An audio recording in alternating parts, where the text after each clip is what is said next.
हम दोस्तों जी, हमारा अक्सर लिकोरिया बन रहा है।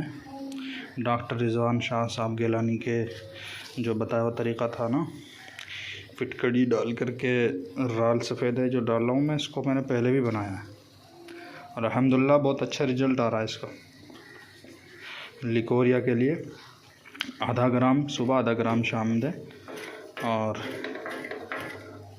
अगर ज़रूरत हो तो, वरना एक ही टाइम काफ़ी हो जाता है। और बहुत अच्छा रिजल्ट भी है इसका माशाल्लाह, और बड़ा सस्ता फार्मूला है और जल्दी तैयार भी हो जाता है, आधे घंटे के अंदर तैयार।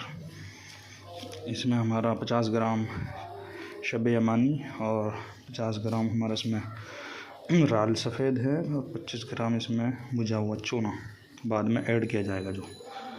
तो ये 3 चीज़ों से बनता है, बहुत अच्छी चीज़ें हैं। वैसे तो हम और भी लिकोरिया के लिए माजू का कुश्ता बनाते हैं, उसका भी रिज़ल्ट इतना ही है और इसका भी। वो थोड़ा मुश्किल रहता था हमारे लिए, ये थोड़ा आसान है। बहुत बहुत शुक्रिया डॉक्टर रिजवान साहब।